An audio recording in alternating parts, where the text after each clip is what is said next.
Brian and Kenzie in the morning. And Chicago's alternative all day. Q101.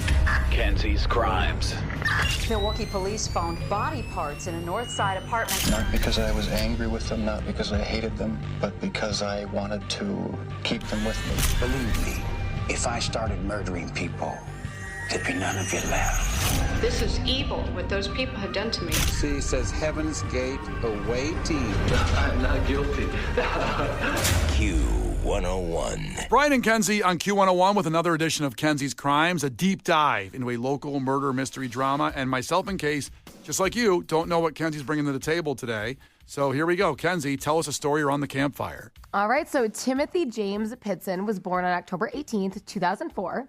He was welcomed into this world by his parents, Jim and Amy. Amy's brother had actually passed away at a younger age, and he was also named Timothy, and they wanted to honor him and carry out his name. So very, very beautiful start. The family lived in Aurora, Illinois. Timothy was smart, funny, and outgoing. He absolutely loved the zoo. Like, Brookfield was his place. He loved riding his bike, go-karting, and playing with his collection of Matchbox cars. He was full of energy and curious about everything. He apparently said that everybody is his best friend, even if he doesn't know him. He'd be like, oh, him and I are friends. Like, the parents would be like, well, you never met him. It's not your friend. But he just had that very positive outlook. August 2011, Timothy started elementary school at Greenman Elementary School. And in May 2011, he was ready to graduate kindergarten. However, before that could happen, on May 11th, Jim called Aurora police to report Amy and Timothy missing. He told officers he and Amy had dropped Timothy off at school around 8 a.m. that morning. Jim then drove Amy to work, which actually wasn't what they normally do, but Amy had left her car at work the day before because she felt sick, so he picked her up and brought her home. So he dropped their kid off at 8 with her, then dropped her off at work. But at 10:30, when Jim went to pick up Timothy from school, because it was a short day, it was one of those half days, he realized that Amy had signed Timothy out at 8:15 a.m. Whoa. 15 minutes after they dropped him off together and she went to work. Suspicious. She had told the staff that there was a family emergency. Jim knew nothing of the emergency and started calling Amy repeatedly. And all the calls went to voicemail. When he still hadn't heard from her by that evening and had called a million times and no answer, he decided to call the police. Officers informed him that if they still weren't back or hadn't heard anything by late the next morning, they would meet up with Jim and start the investigation. Now, I am like, that's a huge flaw from a police department because this is very strange and obviously things going on. However, we don't have the recording of Jim. Maybe he said, I don't think anything's wrong. Like, she calmly picked him up. So there's a chance that he sounded more calm where they're like, let's see if they show up tonight. So I don't want to pin the blame on anyone necessarily without all the information. He probably didn't mention that she pushed him to voicemail 17 times like I pushed you to voicemail earlier this week. Don't even get me started with you. So, whole different kind of crime. So by late morning of May 12th, the next day, his wife and son were still missing. And Jim went to meet with local officers. Jim explained that he wasn't immediately concerned when finding out Amy had picked their son up from school. He also said Amy has a history of shutting him out completely when she is upset. And they were actually fighting at the time. They had been arguing about a recent trip she took to the Bahamas. She went on a cruise with her family, like her mother and her sister, I believe. I know it was for sure her mother.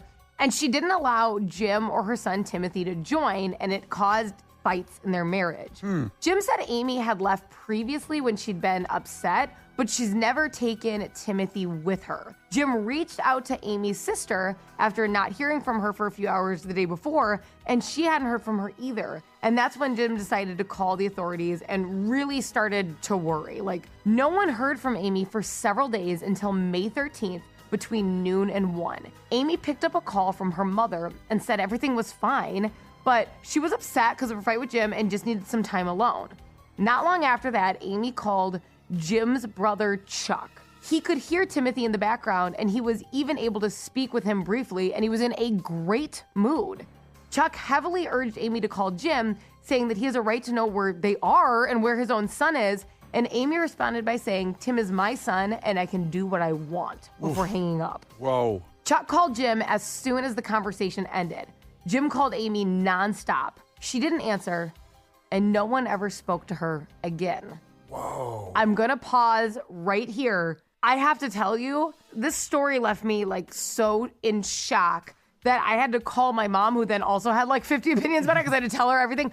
I'm so blown away. Everyone has a different opinion of what happened, and you're not going to believe, because her and Timothy's fate are different ones, and this is crazy. So your mom didn't push you to voicemail, right? It sounds like you talked to your mom. No, she answered. I had a good story. All right, we come back in 3 minutes. The conclusion of Kenzie's Crimes with Brian and Kenzie on Q101. Brian and Kenzie in the morning.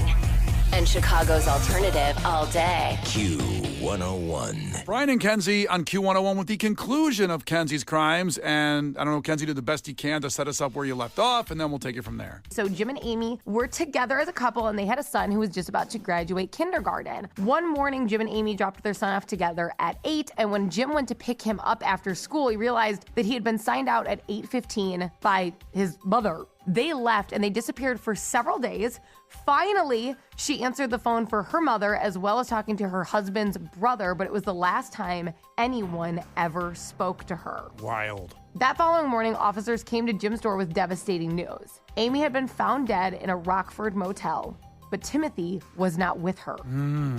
Amy had checked into the hotel late the night before between 11:15 and 11:30 p.m. At that time, she was alone at check-in. The next day, a maid entered the room to clean it, and that's when they found her body. A box cutter was found under the bed, which was what she used to end her own life. In the room, they also found Timothy's childhood identification card, along with a suicide note.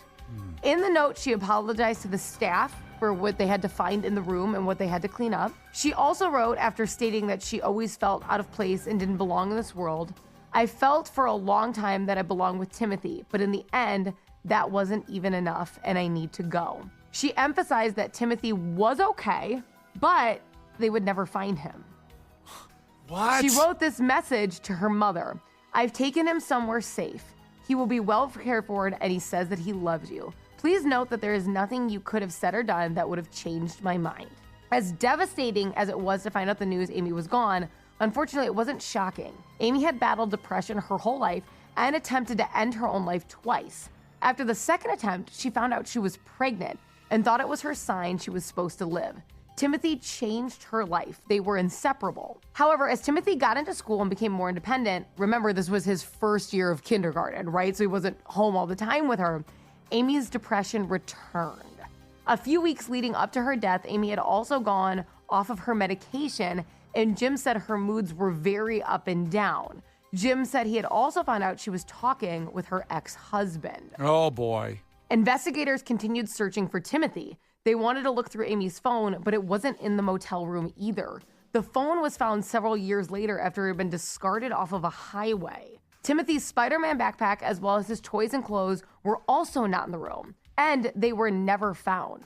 None of Timothy's items being in this room gave hope to everyone that Timothy was and is alive. Amy's car was parked outside the motel, visibly very dirty, with plants and dirt stuck underneath it. Several larger agencies such as the FBI got involved with the case and started to piece together a timeline. On May 11th, Amy picked up Timothy from school at 8:15, and at 10 a.m., she stopped at an auto repair shop to have some work done before her big drive. They went to Brookfield Zoo, one of Timothy's favorite places, while the car was being worked on. They picked up the SUV at 3 p.m. and drove north to Key Lime Cove Water Resort. The next morning, May 12th, they drove a few more hours to the Kalahari Resort in the Wisconsin Dells. On May 13th at 10 a.m., surveillance cameras show Amy and Timothy checking out of the Kalahari Resort, and Timothy is bouncing around. He's like skipping behind her. She looks in a good mood. There was no distress on Timothy at all.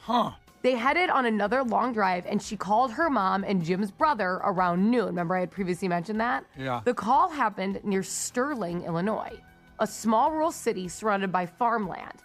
After those phone calls, Amy turned off her phone and drove into Sterling. Her family has no idea why she went there. They don't know anyone that she would know that would live there, or there just doesn't seem to be any connection. However, when investigators checked Amy's iPass, they learned she had taken 2 secret trips to Sterling months before she and Timothy went missing. Wow. At 8 p.m. on May 13th, she was seen at a Family Dollar in Winnebago via security system, and she was alone. She then checked into the motel in Rockford around 11:15 p.m. that same night.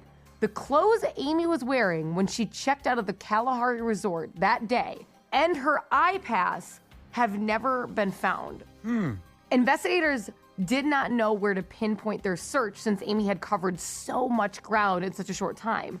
So they studied the dirt and plants found under her car. This is amazing, you guys. They could tell also from what they collected under the car, the trees that were nearby the meadow, as well as the fact that that meadow was by a body of water. The case went stagnant until 2019 when there was an apparent break.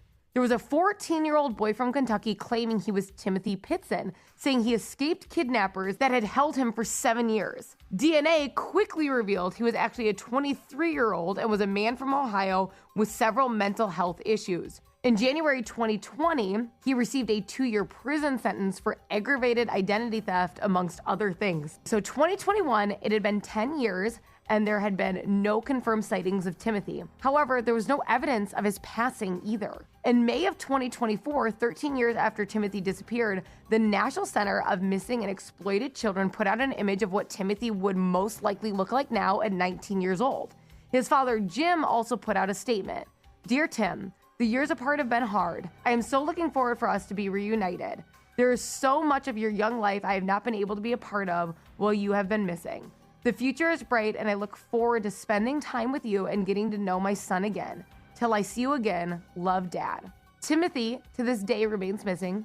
His family has vowed to never end the search until he comes home.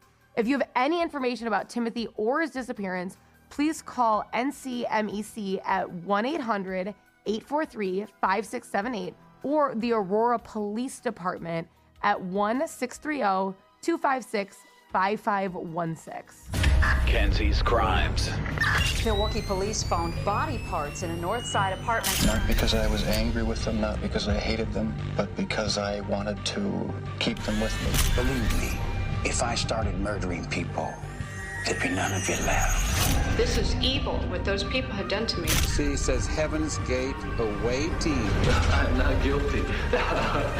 Q101.